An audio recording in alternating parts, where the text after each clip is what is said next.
Welcome to The Writer's Dream. This is a show where authors have the opportunity to talk about their books, how they write them, how they publish them, and how they market them. You can find us on Facebook, just look for The Writer's Dream, and also on YouTube. We've had over 100 authors that we've interviewed, and I think you can find some very interesting books and some very interesting guests. My name is Linda Maria Frank. I am the producer of the show and also the author of Annie Tillery Mysteries. My guest today is Rita Plush, and Rita Plush has been here before. She talked about her book, Lily Steps Out, yes. About a year ago, wasn't it? Maybe a little bit more. Yeah. And today she's here for her new book. It's a collection of short stories called Alterations. Welcome. Thank you. Happy to be here. Good. Tell us about your book. The book is a collection of short stories that I wrote over a period of 20 years. And that I decided to form into a collection. And before I did that, I had to find out if it really was a collection, because a collection has to be a group of stories that are linked. Okay. And I had all these stories that I wrote over this period of years, and when I read them again, thinking that I might have a collection, I discovered that there was a collection, and the link was families. The book is about families of different types, and the title, Alterations, comes from one of the stories, but it's also about people's lives and how they're altered by a singular experience. And some of my protagonists are children, some adults, some men, some women. So it pretty much runs a gamut of characters.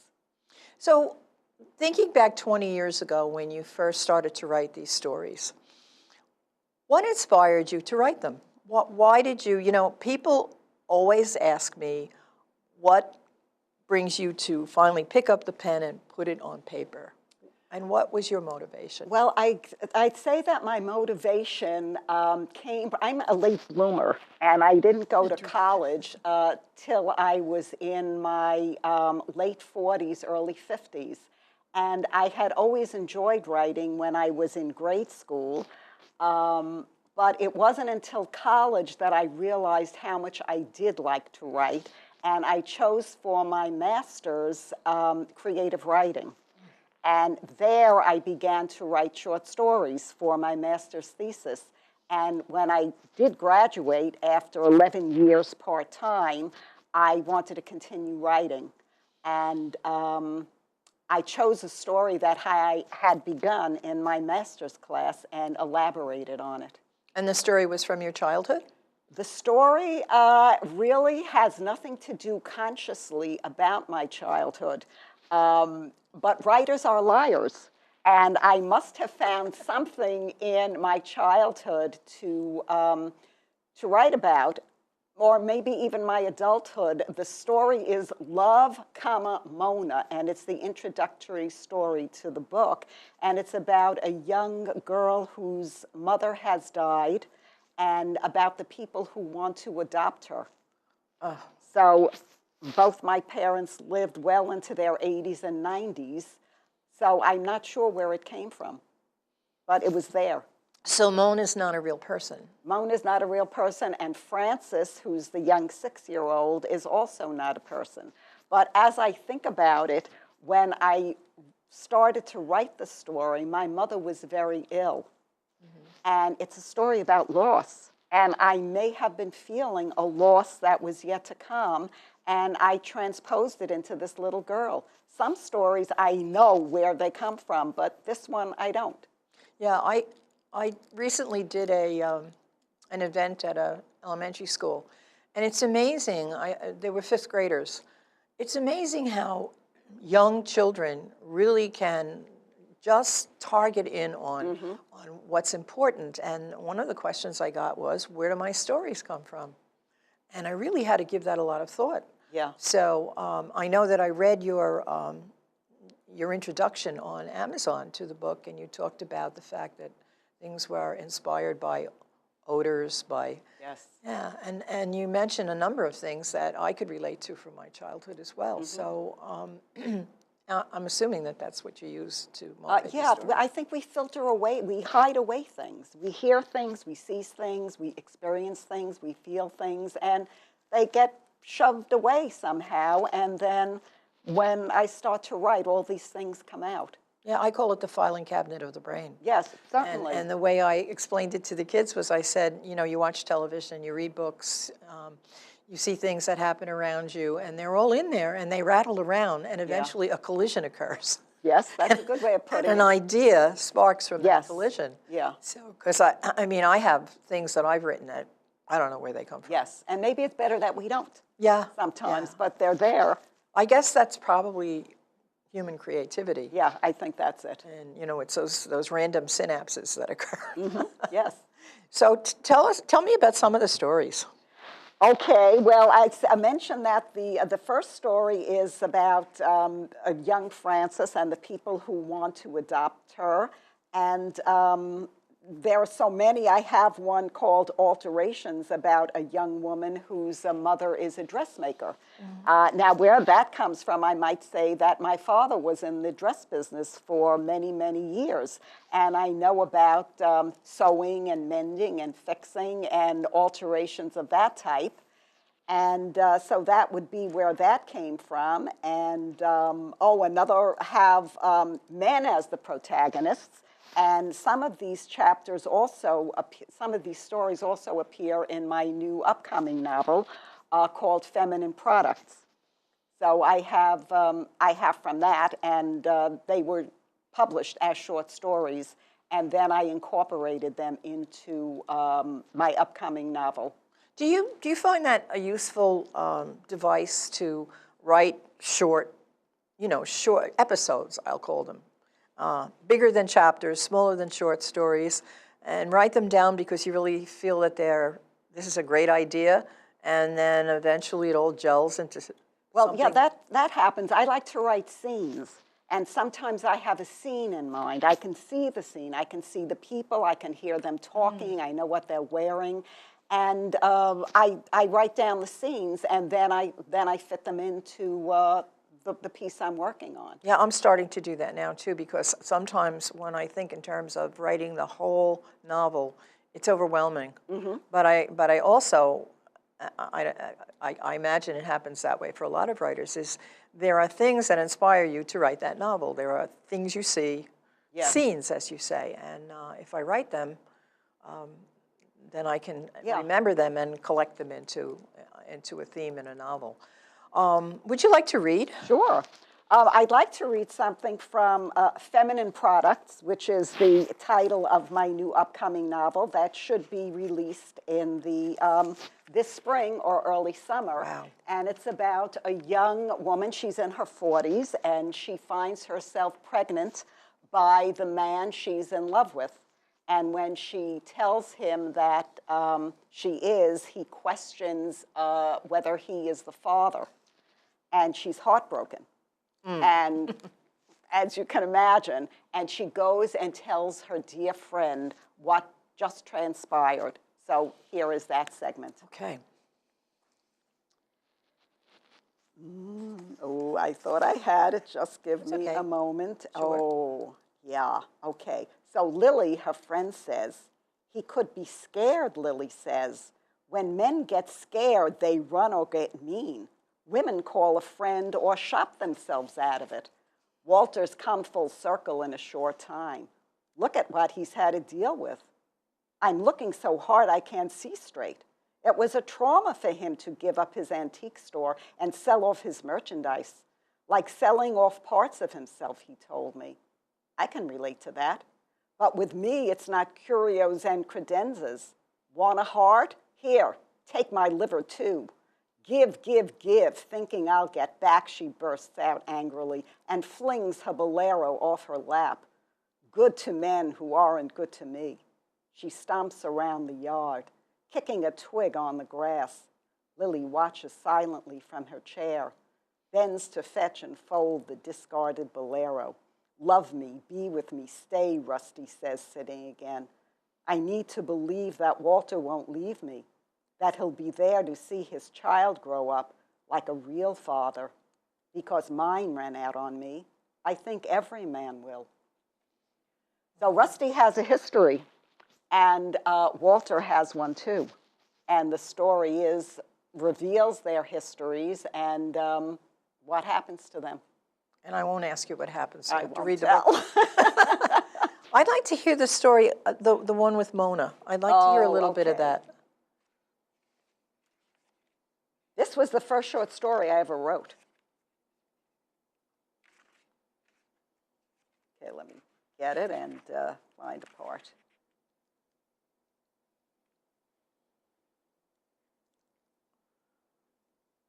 Okay, and let me just say that Frances hears words the way a child might.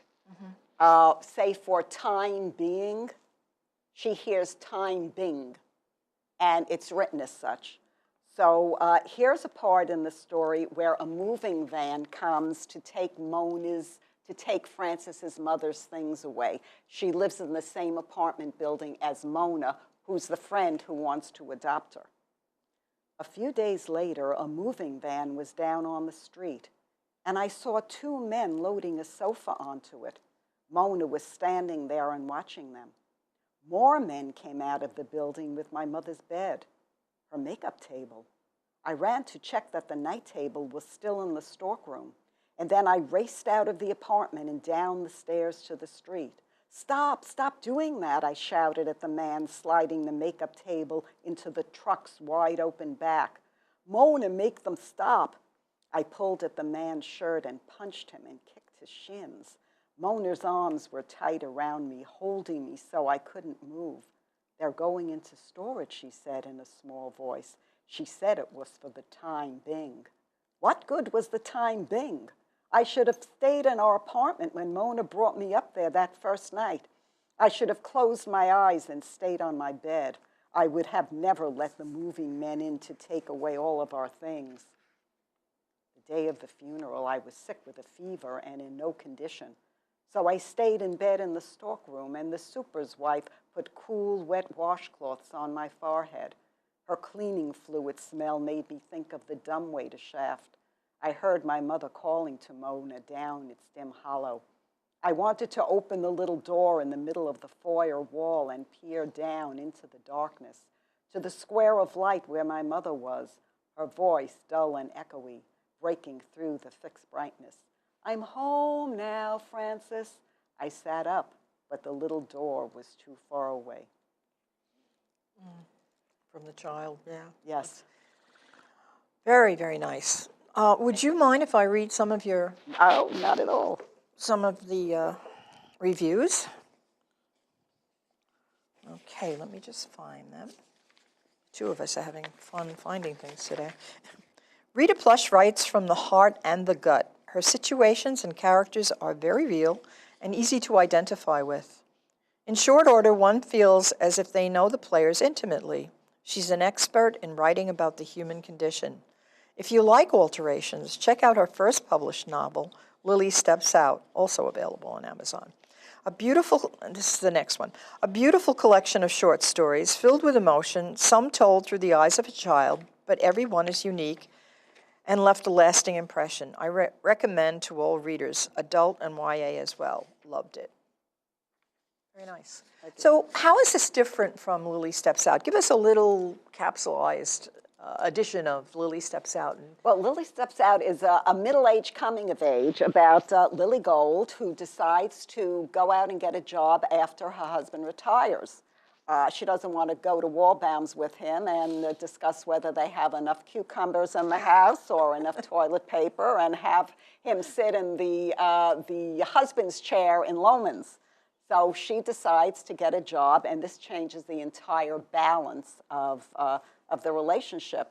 He's home clipping coupons, and she's out trying to make her mark in the world. and he puts up a lot of obstacles in her way. And but at the end, well, I don't want to tell the No, end either, don't tell but the end. she navigates everything. And even her son, she's got a grown son who's out on his own, and he also objects. It's this whole change, this new Lily that everyone has to deal with. And, you know, everybody's firmly entrenched in their positions and their, you know, their MOs. And here she's changing the whole concept of family. And what's a wife's role in the family? So again, your theme is family. It's always family. It seems. I don't sit down and say, okay, I'm going to write about family. I'm going to write about this family or that family. I write. You know, I write what's in me. And what's in me is really family and relationships and how we navigate our families and our relationships. And how things change. And how they change, exactly. And how things in our lives, in our families, when we're growing up, even adulthood, how they change our perception of the world and how we change. Because I think we're always changing. I don't think people stay the same. Evolution. Yeah, we evolve and we're the same people, but we're different too. You and I are probably roughly the same age. And I don't know if you'll agree with this. I certainly would appreciate your comments on it, but I find that I grew up in a world where there was a certain family structure that we looked at and had and lived with, and as I have progressed through my various decades, the whole concept of family has changed, yet some things remain the same. Well, it's certainly true because the story in Alterations, my new book is Feminine Products, and it's about a woman who's in her 40s, and she is having a baby, and it is not such a shocking thing today. No. And yet her mother came from another era, and what I show is one of the things that's shown in the book is how society viewed her mother then and how society looks at Rusty now, and that's a big part of the book. So yes, things have changed dramatically generation to generation. Yes, I found that myself, that I was married twice. My first divorce, I was shocked because I was viewed, once I was divorced, I was viewed so differently. I had lost the respect of a married woman. And I was, really gave me pause to think, really gave me pause to think. And I think living through the women's lib movement, I always felt that it's the men who need to be liberated from their ideas, not the women. Yeah. So it's just really been an interesting journey, hasn't it?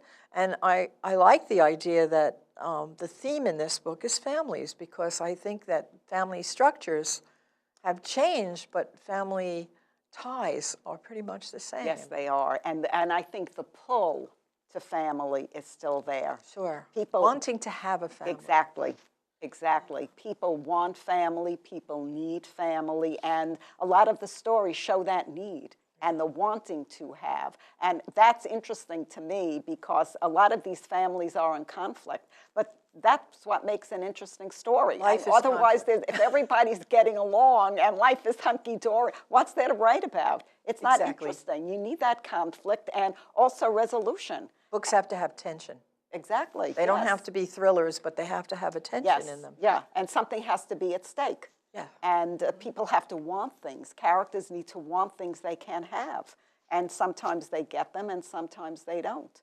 That's a great promotional ploy, though, to talk about this theme of families and the change in families. And, yeah. I would think that would really draw your readers in. So. Yeah, that's an interesting idea, the changing family. Mm-hmm. Yeah. Yeah, I see that in certainly as a promotional thing. So, what was the hardest part of writing this book? The hardest part of writing this book, well, it's you might say the hardest part of writing for me, because it's the same thing whether I'm writing a short story or writing a novel, and that's what happens, moving the plot along. Mm-hmm. The easiest thing for me to do and the most pleasant thing for me to do is to create characters. Mm-hmm. I love that. And characters appear to me and they talk to me, and I like to dress them and give them interesting things to say. And that could be a drawback too, because when I get stuck in a novel or a story, I find myself creating another character just because I do it easily, but then they don't belong there, and eventually I have to take them out, but I kind of file them away for another time. So what happens, and keeping the action going, are challenges and very important in writing stories to me, in writing anything. The piece has to move. Even in essays, the piece has to move along. I agree. And not get stuck. Now, mine are mysteries, so actually it's a little easier for me. Right. Because I put the cliffhanger at the end of the chapter, and you want to go on to the next chapter. But sometimes finding the cliffhanger, Yes. the book I'm writing now has a lot of history in it. So weaving the history and a little bit of science into the action, that's my challenge. And I'm assuming that it's the same for you. It's Pretty the much. theme, and then building that tension so that people want to go on with it. Another thing I've done is to take characters out of the story. If I'm having a problem with a story, I take the character out of the story and I write about only that character. And when the character is out of the story, I can focus on the character, and they reveal certain things to me, and their life, what they're thinking, and then I can put them back in, and I know more about them, and I can go on with it. Yeah, that's an interesting idea. One more question about family. And this is I think, a hard question, and if you don't like it, we can go on. But what advice would you give to, if you were at a wedding and you were asked to give the toast and talk about family, what would you say? Oh. Because you really are a family expert. Okay, what I would say to family, about family, I would say To it's the young hard couple, work. to the extended family. Keep it on. I'd say family, it's hard work. It's hard work being in a family. Life is hard, though. It's a challenge. Yes. And Challenge is a better word. yeah, it's a challenge. You just have to you have to give, I know. Can't have everything your way. You have to be open and Learn. and listen and be loving. I think that's the a single be loving and allow yourself to be loved. And I think that's really important. And show your love. Yeah. Well, So good don't advice. forget about that. Yeah. So what's next? Next is Feminine Products is coming out this spring. And I'm also turned Love Mona into a novel. Oh. I decided I wanted to learn more about Frances and what happens to her. So I took that first chapter and I started writing. So I'm pretty well into that. And I'm also teaching creative writing for the first time. I'm teaching. Where are you teaching? I teach interior design at Queensborough Community College. Excuse me. I have for many years. And this summer, I'm teaching a 4-week course in creative writing, and I've titled it The Object of My Affection, whereas I'm having students bring in, if they can, an object that is important to them, whatever it is, and we're going to use that as the springboard for writing a short story, because lots of folks want to write. I think we all have stories in us, and people just don't know how to begin.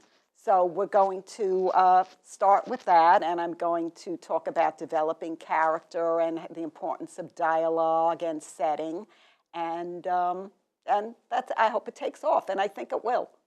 No, it sounds great. It's all the elements that you need to write a good story. It's what I know about writing that I'm going to share with my students. My favorite piece of my own writing is only 2 pages long. And I did a little workshop where they were teaching metaphor, and they said, bring in some magazine pictures. And I brought in a National Geographic because, of course, it has lots of pictures. And one of the pictures spoke to me, and I wrote this thing. It was very short, but it's my favorite thing. And it was using that device, Okay. as you said. So I think you'll get some good writing out of your students. Yeah. What's your best advice to writers? Oh, keep writing. Keep writing and read. Both things. And don't wait for inspiration. You know, a lot people who don't write, you know, often don't know what writing is about. That you just, you know, go along with your day and then you get an idea and you sit down and write about it. But that's not how it works. You sit down and write, and then the ideas come from the writing. Sometimes you get a brainstorm, but and writing is a job. People have to understand that. It's not something that you do sometimes when you feel like it, when you have the time. You don't have the time. You make the time, just like writing is my job. So I do two things that are helpful to me because I am very busy, and I always say I never have time to sit and write. Yesterday I wrote all day. It was great. But one of them is I listen to audiobooks because listening to the book being read gives me such a flavor for the author and their style, and it helps me develop my own style. And the second thing that I do is when I get an idea, I write it down. I have all these little pieces of paper yes, all over I the do place. too. And when I read, I have paper, and I write down a word, a phrase, something that will trigger something in me. Yes. But you're right. If you know, you kind of have to write your internal dialogue, and you know, just write that down. And that's where you're right. That's where the ideas come from. Yeah. But the work of the writer is work. It's work. That's, that's what it is. It's a job, but it's so rewarding when you get that book in your hand, right? Yes, yes. Or when things are going well, it's thrilling. It's a thrill because when I write, every part of me is engaged. It's a mental thing, it's a creative thing, and it's also a physical thing. And when things are going well, it's like flying. It's like you're flying without a plane. It's fantastic. Yes. And when things aren't going well, it can be frustrating, but you just still keep doing it. You sit there, and I say to myself, it will come. You've done it before. You can do it again. Don't get up. Do it, do it, do it. I have to talk to myself. Yeah. I do, but I do, and it does get done. Yes, absolutely. And well, it was a pleasure, and Thank I you look so forward much. to reading this. I like it because it's short stories. Yeah, Yeah. it's I something think- you can pick up and put down, and yeah. I like the whole theme of it. Thank you very much. So great, Rita. Thank you for being Thank on the you. show. It's been great. Alterations.